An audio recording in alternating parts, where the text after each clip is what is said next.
नमस्कार, मैं Ramesh Sharma, RSN express में आपका स्वागत है। फिलहाल हम लोग हैं सेक्टर 13 हुड्डा ऑफिस में और यहाँ पे आज हिसार के कमिश्नर, डिप्टी कमिश्नर, ADC और हुड्डा एडमिनिस्ट्रेटर, हुड्डा के UO सभी अधिकारी यहाँ पे आज मीटिंग है एक तरह से, और यहाँ पौधारोपण का आयोजन भी किया जाएगा। और यहाँ पे जैसे सामाजिक संस्थाएँ, अलग अलग जो भी संस्थाएँ उन्होंने अप्लाई की हुई है धार्मिक स्थल बनाने के लिए, ज़मीन के लिए, उसी को लेके यहाँ पे अलग अलग संस्थाओं के लोग पहुँचे हैं, अपना इंटरव्यू देंगे, अपने जो भी कागजात यहाँ पेश करेंगे। उसके बाद जो अधिकारी यहाँ बैठे वो निर्णय लेंगे कि कौन से संस्था को कहाँ पे ज़मीन दी जाएगी, मापदंड पे वो खरे उतरे नहीं उतरे, उस पर यहाँ पे चर्चा होगी। और उसके बाद जो कि अधिकारी फैसला लेंगे कि जो भी संस्थाएं उनको कहाँ ज़मीन अलॉटमेंट दी जाए, उस पर हम विस्तार से जानकारी भी लेंगे। और यहाँ पे जैसे कमिश्नर साहब भी हैं, ADC साहब हैं, डिप्टी कमिश्नर हिसार हैं और हुड्डा एडमिनिस्ट्रेटर हैं और EO साहब, सबसे हम बात करने की कोशिश करेंगे किस तरह के मापदंड रखे गए हैं और उतने कितने यहाँ पे एप्लीकेशन आई है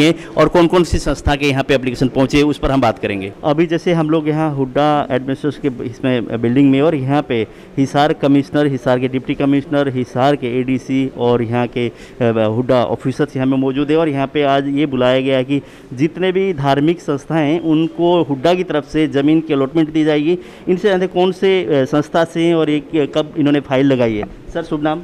विजेंद्र बड़गुजर, संत दुर्बलनाथ शिक्षा जागृति मंच की तरफ से हैं हम। और धार्मिक कार्यों के लिए जो है कि अलॉटमेंट निकाली गई थी सरकार के द्वारा, हुड्डा के डिपार्टमेंट के द्वारा, तो उसी का आज इंटरव्यू है। तो उसमें 4 जो है एप्लीकेशन आई हुई हैं, तो एक उसमें हमारी भी है। तो उसमें किन मापदंडों पर दी जाएगी वो ज़मीन, कुछ आपको है? मापदंड तो देखो, मेन तो जो ये बताया गया है इसमें कि धार्मिक कार्यों के लिए है, ये किसी भी कम्युनिटी के, किसी भी धर्म का जो है वो धार्मिक कार्यों के उसके लिए किया गया है। आप लोगों ने कब जमा कराए थे फार्म इसकी? ये करीब जो है 4 महीने हो गए होंगे करीब। हाँ, पिछले कई सालों से कंटिन्यू इस मामले में हम कोशिश करते रहे हैं, लेकिन हमें ये मदद नहीं मिली थी। आज जो है फिर दोबारा हमें इस इंटरव्यू के लिए बुलाया गया है। अभी जाएंगे, साहब के सामने पेश होएंगे, फिर देखो क्या आदेश मिला। इससे पहले भी निकली थी, तब भी हम आए थे इंटरव्यू के लिए, अब भी आए हैं। जो भी आदेश देंगे उसी हिसाब से। इलाके में है आपका इलाका? तो सेक्टर बस स्टैंड के आगे कितना सेक्टर है? 33 सेक्टर है। हाँ 33, 14 का पार्ट है उधर। सर जी, हमारा जो समाज है ना, हाँ जी बताइए। अभी तक हरियाणा सरकार की तरफ से, जब से हरियाणा का मतलब गठन हुआ उस दिन से लेकर आज तक हमें एक गज भी जो सरकार की तरफ से किसी भी हमारे मतलब महाराज संत हमारे भी, तो उनके लिए आज तक एक गज भी जगह हमें मतलब सरकार की तरफ से नहीं मिली। तो हम उम्मीद कर रहे हैं शायद आज हमें कुछ हो, हम अपना रखेंगे अपना जो भी है बायोडाटा। काफ़ी गरीब और दलित पिछड़ा हुआ समाज हमारा, तो उम्मीद कर रहे हैं सरकार से निकालिए कुछ पोस्ट तो हमें भी कुछ लाभ मिलेगा। बाकी सभी समाजों को मिली हुई है, हरियाणा में लगभग सभी समाजों को मिली हुई है। अभी हमारे साथ वार्ड नंबर 1 के पार्षद टीनू जैन जी भी हैं, यहाँ मौजूद हैं, इनसे भी जानते हैं। टीनू जी, कैसे पहुँचे हो आज हुड्डा ऑफिस में? ऐसा है जी, यहाँ कुछ रिलीजियस प्लाटों के लिए हुड्डा महकमे ने ये ऐड की थी कि भाई जो धार्मिक संस्थाएं हैं और वो इनमें प्लाटों में कोई अगर मान लो अप्लाई करते हैं, इंटरेस्टेड हैं और उनकी रिक्वायरमेंट है, तो सरकार उनको वो प्लाट अलॉट करेंगी। उसमें हमारे जैन सभा ने भी प्लाट के लिए अप्लाई किया हुआ है, उसके लिए आए थे। तो धार्मिक संस्था की जो हुड्डा की तरफ से दी जाएगी ज़मीन, कहाँ के लिए आप लोगों ने अप्लाई की, किस इलाके के लिए? हमने सेक्टर 14 पार्ट 2 का प्लाट के लिए अप्लाई किया है। तो जैसे अब इंटरव्यू होंगे, कितनी उम्मीद है आपको कि यहाँ प्रशासन इस और गौर करेगा और आपके समाज को ज़मीन प्रोवाइड करने का काम करेगा? ऐसा है, हम जो हुड्डा की जो टर्म एंड कंडीशन है वो पूरी तरह उसको हम फिलअप कर रहे हैं। नंबर 2, हमारा जैन समाज, अभी तक हमें जैन समाज को कहीं कोई जगह मिली नहीं है सरकार से। एक पहले भी हमने PLA में इन्होंने ऐड निकाली थी, 10-12 साल पहले की बात है, उस टाइम भी हमने अप्लाई किया था, वो फिर उन्होंने कैंसिल ही कर दिया था। तो अब ये दोबारा निकाली है और उम्मीद है, क्योंकि हमारे जैन समाज के लिए ये है भाई, हम समय समय पर सामाजिक कार्य करते रहते हैं, ब्लड डोनेशन कैंप है, कोई मेडिकल सुविधाएं हैं और गरीब लड़कियों को सिलाई मशीन है। उसके अलावा हमारे जो जैन संत और साध्वियाँ हैं वो पैदल चलते हैं और उन्होंने वहाँ प्रवास करना होता है। तो अब क्योंकि शहर में एक हमारा पुराना है जैन भवन, लेकिन अब वहाँ लोग, हमारे जो परिवार हैं वो सब सेक्टरों में शिफ्ट हो गए, तो उनको आहार पानी की दिक्कत है। और वहाँ भवन बन जाएगा तो आसपास जैन परिवार हैं तो उनको आहार पानी की दिक्कत नहीं होगी। और एक अच्छा संदेश जाएगा। सर आप बताइए, जैसे आज इस मुहिम में आप यहाँ पे आए हैं, एडमिशन से आप लोग मिलेंगे और इंटरव्यू होगा और मापदंड पे अगर आप खरे उतरेंगे तो आपको ज़मीन यहाँ पे हो सकता है दी जाए। हम तो यहाँ पर 200 सालों से ही जो है ना, हमारे पिताजी, उनके पिताजी सभी यहाँ पर जो है वो गरीबों को खाना खिलाते थे आकर के, और हम भी उसको कंटिन्यू किए हुए हैं। उसी के लिए हम जो है ना वो अपनी जगह मांग रहे हैं, आज नहीं, और हमने पहले भी रिप्रेजेंटेशन गवर्नमेंट को दिए हैं कि भी ज़मीन हमें कोई दे दी जाए, हम खरीदने को तैयार हैं। तो हमारी सोसाइटी इस कम कार्य में सक्षम है, खरीद सकते हैं, बना सकते हैं। और वहाँ पर जब 200 सालों से हमारे पिताजी के, उनके पिताजी 3-4 पीढ़ियों से लगे हुए हैं, तो अब भी हमारी वही मंशा है कि भी हम वहाँ पर गरीबों के लिए, और जो मंदिर जो बनेगा वो हमारा अकेले का नहीं, वो सभी संस्था को, सभी सोसाइटीज़ को, सभी सेक्टर वासियों के लिए बनेगा, सभी उसको इन्वेस्ट करेंगे। आप बताइए जी, क्या कहना चाहोगे? साथी हैं तो आपको कितनी उम्मीद है जैसे आप आए हैं? नहीं, उम्मीद है, प्रशासन ने निकाला है, जो उचित उपयुक्त संस्था हो उसको दे जगह, वो आगे बढ़ चढ़ के काम करे, शहर का फ़ायदा हो, कम्युनिटी का सबका फ़ायदा हो, सेक्टर 14 के लिए एक बड़ी अच्छी स्थान बने। जी, जैसे आज हुड्डा द्वारा एक तरह से आप लोगों का इंटरव्यू होगा और धार्मिक संस्थाओं को ज़मीन देने की बात हो रही है, कितनी उम्मीद है आपको कि आज यहाँ से अधिकारियों द्वारा आप लोगों को ज़मीन की अलॉटमेंट मिलेगी? हमें तो पूरी उम्मीद है, क्योंकि हमारे पास हरियाणा में कहीं भी हुड्डा की कोई साइट नहीं है। बाकी सब जिन्होंने अप्लाई कर रखा है सबके पास कहीं न कहीं कोई न कोई जगह है। कौन सी संस्था है आपकी? हमारी संत दुर्बलनाथ शिक्षा समिति है, खटीक समाज की।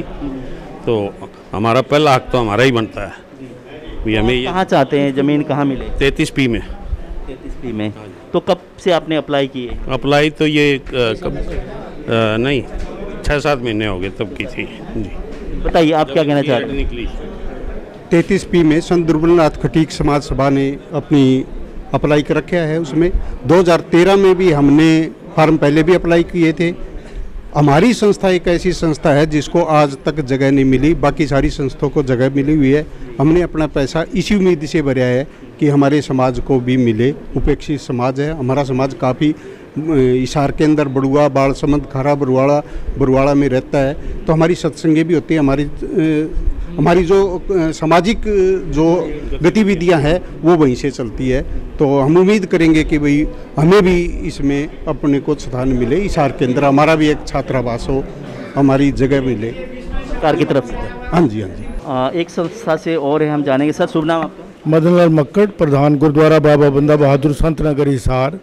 सर किस तरह की उम्मीद के साथ यहाँ पहुँचे? हम 600 परिवार बंदाई समाज के हिसार में रहते हैं, हिसार सिटी में रहते हैं, और हमारे पास कोई गुरुद्वारे का स्थान नहीं है। संत नगर में था, एक थोड़ी सी जगह थी जो कि पुल के नीचे आने से, और कोई स्थान अब इस वक्त कोई बड़ी कंजेस्टेड जगह हो गई है, वहाँ पार्किंग की भी जगह नहीं और बैठने की जगह नहीं, इसलिए हमने प्रार्थना की थी। तो उसमें जो पिछले 6 महीने पहले जो अप्लाई किया था, हमें उम्मीद है कि जो सरकार का ये सराहनीय प्रयास है कि हमें ये जो है ना सरकार की तरफ से रिजर्व प्राइस पर प्लॉट गुरुद्वारा साहब बनाने के लिए और संगत की सेवा के लिए, जैसे कई जगह उठाला या ब्याह शादियाँ होती हैं, लंगर हाल बनाना होता है, गुरुद्वारा बनाना होता है, तो ये स्थापना करने के लिए हमें जगह की बहुत ज़्यादा आवश्यकता है ताकि लोगों को इसका लाभ मिल सके। और धार्मिक जैसी गतिविधियाँ हम पहले गुरुद्वारा बाबा बंदा बहादुर की तरफ से चलाते आ रहे हैं, ऐसे आगे भी चलाते रहें, लोगों की सेवा करते रहें। क्या पहले कोई सरकार द्वारा आप लोगों को ज़मीन दी गई है?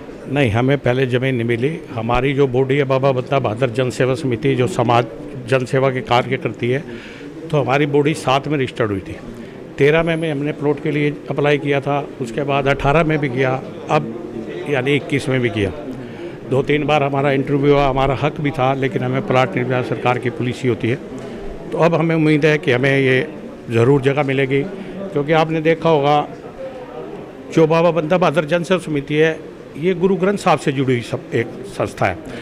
और इस कोरोना में भी आपने देखा होगा गुरु ग्रंथ साहब से जुड़े लोगों ने देश और समाज के हर वर्ग को मतलब एक मदद की, सहायता की। आप वो मैदान में रहे, लोगों को लंगर खिलाए, रोटियां खिलाई, हर तरह से उनकी सेवा की। तो हमारी वो संस्था है जो हर तरह की सेवा करती है। तो आपको लगता है कि जो सरकार के जो मापदंड है उस पर आप लोग खरे उतर पाएंगे? हम तो चलते ही आ रहे हैं जी, हम साथ से सेवा कर रहे हैं। हमने कोरोना में भी हमारी हेड बॉडी ने 10 लाख रुपए का सीएम फंड दिया है कोरोना के लिए, और हमने यहाँ गुरुद्वारे में 1-1.5 महीना लंगर बना बना के समाज के गरीब लोगों तक पहुँचाया है। तो अब जो सेवा कर सकते हैं वो करते हैं, हमारा काम ही सेवा है। अभी जैसे कि हुड्डा में जैसे अलग अलग संस्थाओं को लेकर इंटरव्यू चल रहे हैं, उसी बीच एक संस्था से हमारे साथ और साथी हैं। सर शुभ नाम आपका? नीरज गुप्ता। नीरज जी, कौन सी संस्था से आप? हम वैदिक धर्म संस्थान है जो आर्ट ऑफ लिविंग के एक विंग है। तो जैसे यहाँ पे आप आए हैं इंटरव्यू के लिए, आज जैसे ज़मीन सरकारी द्वारा जो सामाजिक संस्थाएं हैं उनको दी जाने वाली हैं, तो जो सरकार के मापदंड हैं उस पर आप लोग खरे उतरने की पूरा प्रयास है आप लोगों का? बिल्कुल है जी। आर्ट ऑफ लिविंग एक इंटरनेशनल ऑर्गेनाइजेशन है जो 1982 से कार्यरत है, जो पूरे विश्व में फैली हुई है, और हिसार में सन 2004 से कार्यरत है, और बहुत सारी समाज सेवी एक्टिविटीज़ जो है हमारी चलती रहती है, जिससे आम जनों को बहुत फ़ायदा होता है। जैसे अभी तक क्या संस्था को सरकार द्वारा कोई ऐसी ज़मीन प्रोवाइड की गई है अभी तक? नहीं, अभी कहीं नहीं। तो आज कितनी की उम्मीद है आपको यहाँ से? आज पूरी उम्मीद है जी। आर्ट ऑफ लिविंग तो सिखाता ही पॉजिटिव रहना है, हम पूरे पॉजिटिव हैं कि ये ज़मीन हमें ही मिलेगी।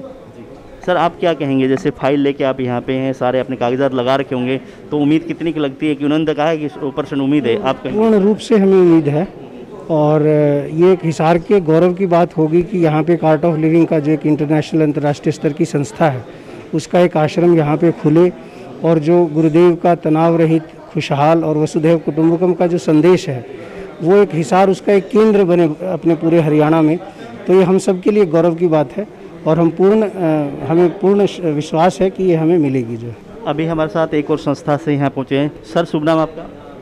शुभ नाम आपका? मेरा नाम है सुभाष देड़ू। जो कौन सी संस्था से? विश्व सभा हिसार से।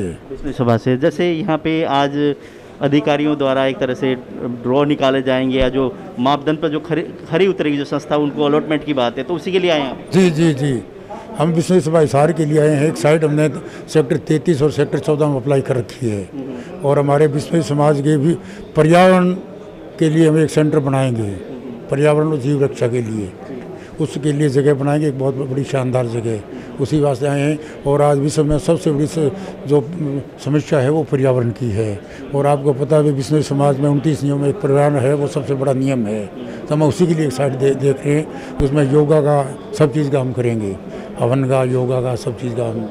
कितनी उम्मीद है, जैसे आप फाइल तैयार करके यहाँ पे आए हैं, अधिकारी यहाँ पे मौजूद हैं, क्या कितनी उम्मीद है जगह मिलेगी? नहीं, उम्मीद हम तो पूरे प्रयास में है भी हमें मिलेगी। भाई इस पर्यावरण से ऊपर हिंदुस्तान में कोई चीज़ आज के दिन है ही नहीं, और हमें पूरी उम्मीद है हमें मिलेगी। सर आप क्या कहेंगे, जैसे साथ में आप भी हैं, आप भी मिलने के लिए कितनी उम्मीद के साथ आए हैं कि हाँ सरकार प्रशासन आपको ज़मीन अलॉटमेंट करेगा? नहीं, हमें पूरी उम्मीद है, प्रशासन से भी पूरी उम्मीद है, क्योंकि जिन लोगों ने अप्लाई कर रखा है ना, उनमें सबसे मजबूत हमारा पक्ष बनता है, क्योंकि हिसार के और इसके आसपास कहीं भी पर्यावरण से संबंधित कोई भी ऐसे रिसर्च सेंटर नहीं है जो कोई धार्मिक संस्था चलाती हो। तो पर्यावरण और जीव रक्षा के ऊपर हम एक बहुत बड़ा सेंटर यहाँ स्थापित करेंगे, जो आसपास के पूरे क्षेत्र के अंदर काम करेगा। तो इसलिए हमें पूरी उम्मीद है कि सरकार और हमारे जो पक्ष है वो मानेगी।